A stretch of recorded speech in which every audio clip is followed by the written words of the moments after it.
The uniform of a feminist warrior, right? Pink sneakers and a catheter bag. What else do you need? Iconic.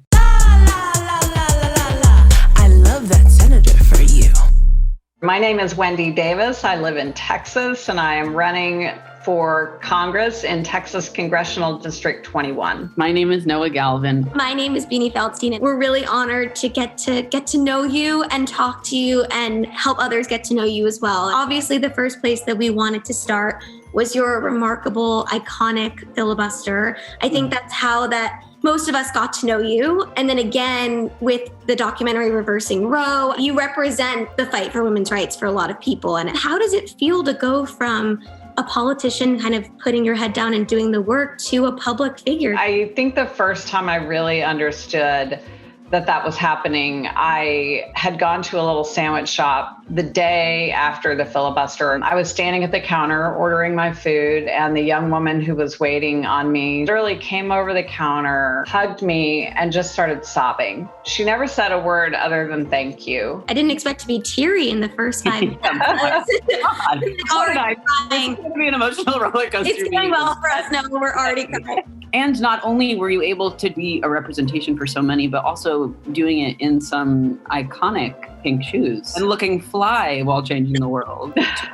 Knowing that I was going to have to run out 13 hours on the clock, can't lean on your desk. Obviously, you can't sit down. You can't leave the floor to use the restroom. At first, I had on just a pair of flats, and I got about halfway to the elevator in my building, and I thought, I may need something more than this. Those were my running shoes, and I just grabbed them. They were still dusty. We learned that your father ran a community theater, and that's deeply important to us. Hard-hitting questions. My dad was just such a beautiful actor. He started this theater from nothing and never made another dime. He literally lived below the poverty line, but he was so happy because he was doing what he dreamed always of doing. And I was a single mom. I waited tables there 4 nights a week. It was a dinner theater? It was a dinner theater. Oh my God. Very bad food. Very, very bad food.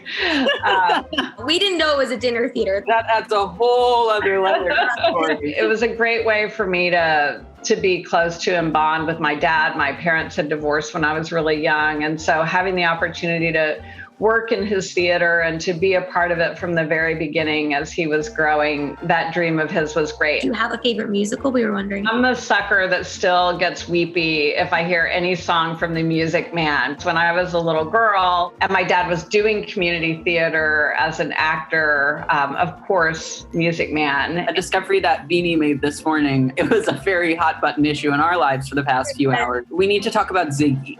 The most handsome boy in all the land, 3 years old. He's English black lab. I've always had dogs. I absolutely love dogs, but Ziggy is just my heart. We've texted about him all morning. Oh my. We're his biggest fans. I would have, done this from the floor, and I could have had it. Oh, next time, Wendy. Next time. We'll set a date. Not only have you been a beautiful representation for women, I learned that you've also been an advocate for the LGBTQ plus community. My first entree really into understanding the power and the privilege of fighting for other people came when I was in law school. And I was assigned to the HIV/AIDS client area. And this was back in the early 90s. A lot of people, probably your age, don't really remember or understand how absolutely tragic that time period was. And it just speaks to how important it is for us to bring understanding, lived experiences forward into the public policy arena. When I was elected to my first office that I held on the Fort Worth City Council, we were the first major city, only city in the state to add protections for the LGBTQ community into our anti-discrimination ordinance. And I was really proud to help push for that. Noah and I are both queer. And so to learn that that's such a rich and determined part of your history was really meaningful for us. Thank you for sharing that. Absolutely. Your life has taken so many incredible turns. What made you want to represent Texas on the federal level? I have 2 little granddaughters now. I don't want them to grow up in a world where they have to worry about whether they should have children because there may not be a planet to sustain them. That we, of course, are living in the trauma of young immigrant children being separated from their mothers. And so just viewing so many of these things through the eyes and the future of my granddaughters, I wanted to be able to look them in the eye as they grow up and to tell them I did everything I could. 14-year-olds, 15-year-olds, phone banking, all of these kids are getting so much more politically engaged. It's been really inspiring to see the way young people have stepped into moments in the last few years. Idealism, necessary idealism to solving big problems like the March for Our Lives, making sure that we're doing something about gun violence, unbelievable Greta Thunberg, inspiring so many other young people to do something about climate change. And now young people really leading the conversation on criminal justice reform and systemic racism, holding older generations to account for the failures to do what needs to be done. It's just nothing short of awe-inspiring. So Wendy, what's your voting plan? Wendy, we need to know your voting plan. I've already voted. We have early vote going on in Texas right now. If you haven't voted yet, make a plan to vote and try to vote early. You put it in your calendar, go do it. Beanie, what's your vote plan? I am registered in New York, but I'm currently in California for a job. So I applied for my absentee ballot. I already received it, filled it out, and mailed it back. Noah, what's your plan? I am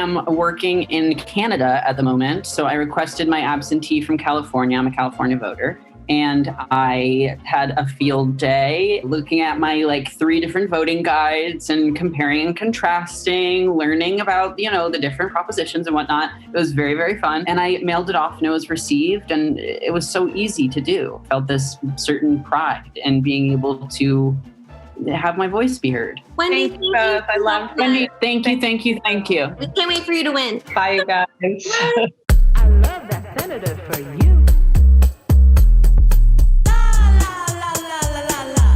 I love that senator for you.